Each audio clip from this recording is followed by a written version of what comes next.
Well, today marks 101 days of Donald Trump's presidency, and to celebrate the 100-day milestone, the US president busted out his iconic dance moves at a rally in Michigan.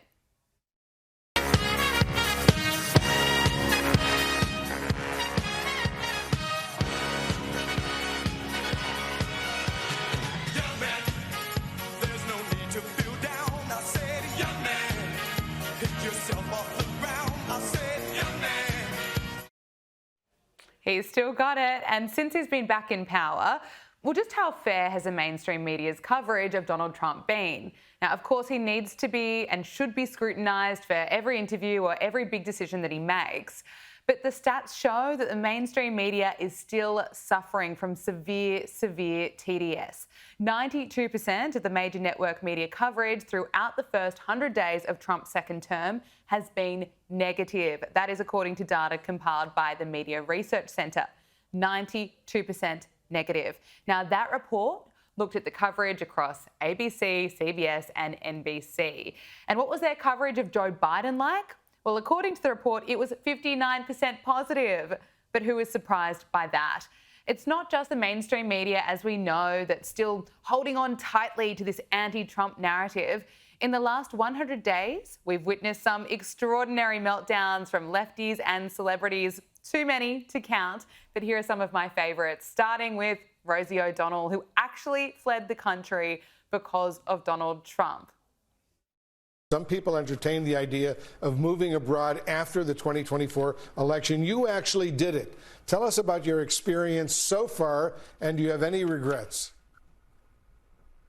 I have no regrets. Not a day has gone by that I thought it was the wrong decision. I was welcomed with open arms. I knew after reading Project 2025 that if Trump got in, it was time for me and my non-binary child to leave the country. And although I was not one of the celebrities who announced that that's what I would do, I made the decision within my family and my therapist. And should he win, and then when he did, we made the plan into action, and we were gone before he was inaugurated. Yeah, bye-bye, Rosie. And there's Hollywood actress Selena Gomez, who broke down inside her mansion over illegal immigrants being deported. Just wanted to say that I'm so sorry. All my people are getting attacked. The children. They don't understand. I'm so sorry. I wish I could do something, but I can't. I don't know what to do. I'll try everything. I promise. And we have to give a special shout out to the women of The View, where every panellist has made anti-Trump comments ranging from stupid to completely unhinged. Here is Whoopi Goldberg, ever so eloquent in her assessment of the President of the United States. We are very fickle in this country. We forget, you know, you can be mad at one side or the other, but you have to stick with facts. And the facts are, we left good stuff, he has pooped on it. So gross. Is CNN's coverage any better? Well, this week it was revealed that the network's ratings are tanking, with its primetime ratings dipping below 500,000 viewers. And really, when you look at CNN's coverage, the only panellist on that network that brings some balance and common sense is Scott Jennings. And he recently called out lies that were being spun when it comes to the MS-13 gang member who was deported back to his home country of El Salvador. One of the issues that Donald Trump is really under the water, probably his worst issue, is the Maryland man who is in El Salvador right now. It's something that... Maryland man?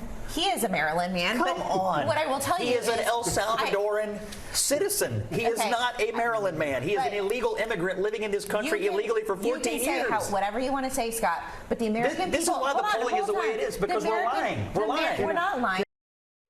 Thank you, Scott Jennings. Well, while Trump was celebrating his first 100 days in office, he brought out Scott Jennings on stage with him at the rally in Michigan and didn't miss the opportunity to take aim at CNN. This guy, really, I've watched it for years. I don't know him, but he likes Trump. Come here, Scott. Oh, CNN, this is the end of Scott. No, who cares? Don't worry, we'll take care of you, Scott. Scott Jennings, really great. Thank you. Michigan. We were flying in here today, and I said, look at these farms. I got to get a farm in Michigan, because when you own as many libs as I do, you got to put a place to put them all. Thank you all very much. So Donald Trump, he has passed the first 100-day mark of his second term, and he has not slowed down for a second in putting America first, making it safer, closing the border, and being far more transparent than really any other politician.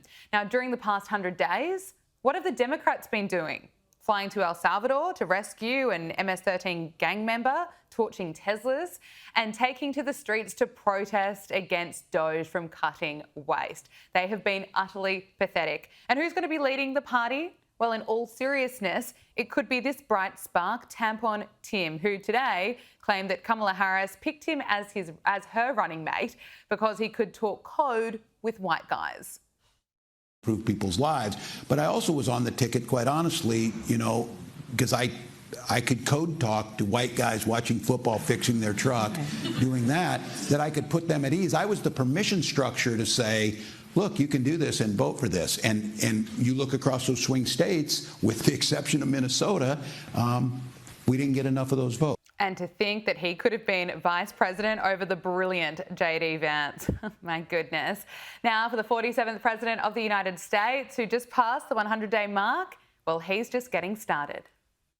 Completed what many consider to be the most successful first 100 days of any administration in the history of our country, and we're just getting started. Things are happening that are amazing, and I would not say it if it weren't fact.